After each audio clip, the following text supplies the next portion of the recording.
Estamos de volta com 27 segundos. Nós estamos conversando hoje aqui nos estúdios da RCTV com o pastor Hinaldo Camelo. Pastor, o senhor é da primeira igreja batista, da mesma igreja do pastor Estevão, e essa igreja teve um crescimento muito grande aqui em João Pessoa. Como integrante dessa igreja, o que é que o senhor apontaria para essa conquista de fiéis tão grande? Olha, sem sombra de dúvida, primeiramente a mão de Deus, né?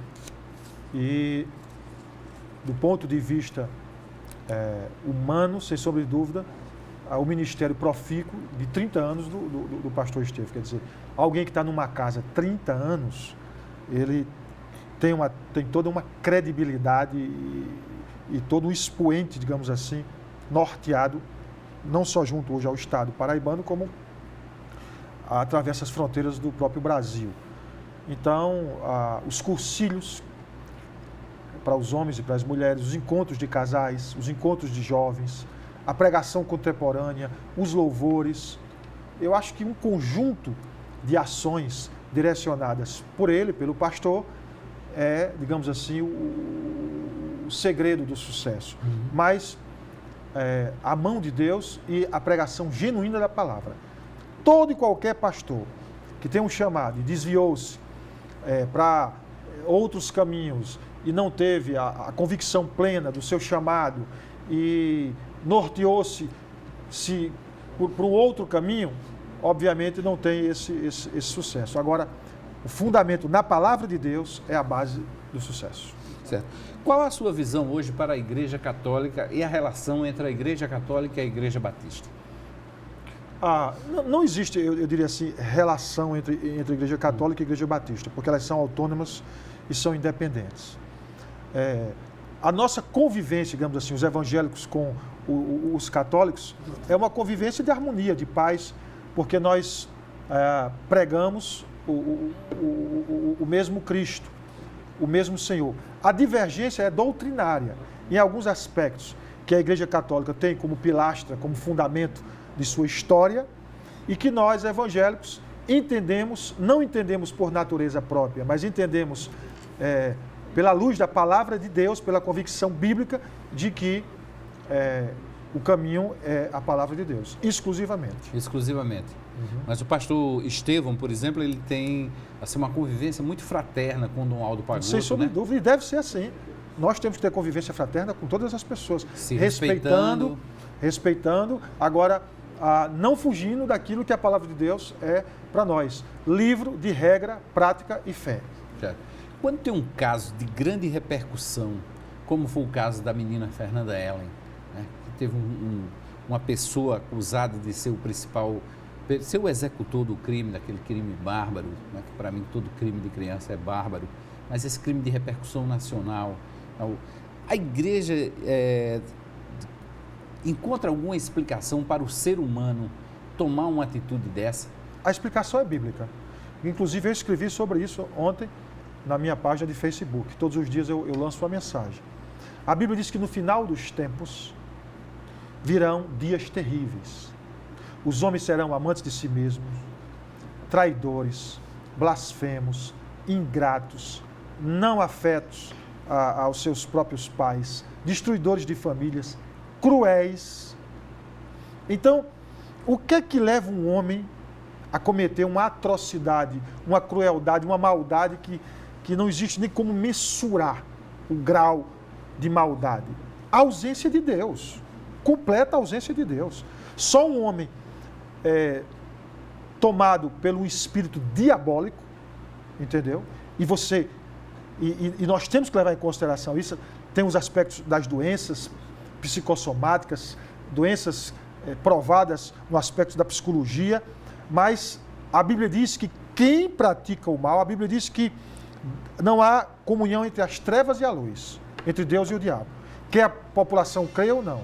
E o diabo só vem para matar, roubar e destruir. Então ele vai minando o coração do homem até ele cometer um absurdo desse. Ou seja, esse seria um sinal de que estamos chegando ao final dos tempos? A Bíblia aponta de que o final dos tempos serão dias cruéis como esses dias aí. Não só esse exemplo você deu, como o do jovem de ontem, saindo de casa, o outro jovem, armado, o rapaz deu a mochila, deu o celular e ele atirou. E ele atirou. Assim. Sabe? Pura a gente perversidade. vive sobressaltado, porque eu tenho um filho morando em Salvador, filha morando em São Paulo, filha de 20 anos aqui, você também, seus filhos. A gente fica todos os dias clamando pela misericórdia de Deus para guardar os nossos filhos e as nossas vidas. Pastor, o senhor já falou dos Estados Unidos, dessa diferença entre a pregação aqui nos Estados Unidos. Vamos falar sobre a diferença entre estados no Brasil, né, da pregação. O senhor também morou de 2008 a 2009 na Bahia.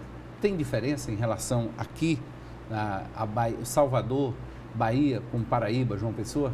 Interessante. Eu acho que a Bahia é um estado do Brasil, um dos estados mais fervorosos, usando aquela palavra, no compromisso do povo com Deus. Porque a Bíblia diz o seguinte, a Bíblia diz que onde abunda o pecado, superabunda a graça de Deus.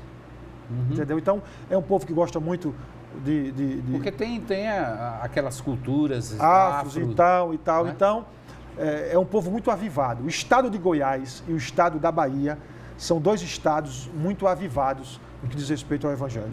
E Goiás tem uma coisa também de pesquisas ufológicas, né, também naquela região de Goiás, né, muito forte. Né? Anápolis, se não me falha a memória, Anápolis é a cidade mais evangelizada do Brasil.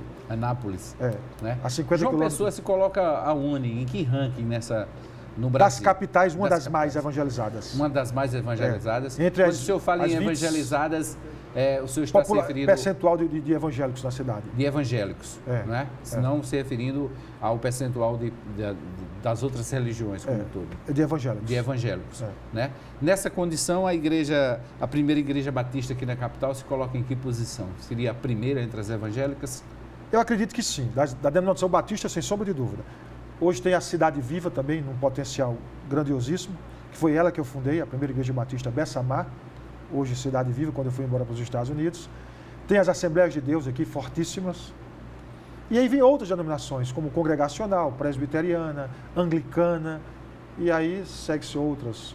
Parece que a Assembleia de Deus, inclusive, fez uma eleição, não é isso? Foi, em Brasília ontem. Em Brasília ontem, né? Foi reeleito, aliás, o pastor foi reeleito, já passou 22 anos, agora para mais 4 anos de mandato. Está dizendo que este é o último mandato, não é isso? O pastor Inaldo Camelo, ciência e religião, qual a sua visão? Isso é como água e vinho, não se misturam? Tem tudo a ver. É? Tudo a ver. Está tudo extremamente, intrinsecamente ligado. Porque quem produziu a ciência foi Deus. Se você lê o livro de Jó, por exemplo, quando Jó viveu os maiores dramas da vida dele, perdeu os filhos, perdeu os bens materiais, ainda foi acometido de uma chaga, doente, os 3 amigos, e aí, cadê o teu Deus e tal? E houve um momento que ele teve uma conversa séria com Deus, capítulo 38 de Jó, e Deus começa a expor para ele a ciência. Jó, quem foi que pôs os limites nos mares? Disse ao mar de Tambaú, você só vai até Tambaú. Jó, quem foi que criou as estrelas? Jó, aonde está o celeiro, onde é que eu guardo a neve? Onde é que eu guardo o orvalho? Então, por exemplo, a ciência veio descobrir, há alguns séculos atrás, que o maior pico de coagulação sanguínea se dá ao 8º dia do recém-nascido. E Deus já mandava circuncidar os judeus no 8º dia. Vamos ao intervalo e voltamos em seguida com o 4º e último bloco do 27 Segundos, que hoje entrevista o pastor Inaldo Camelo. Fique ligado aqui na RCTV, do seu jeito, para você.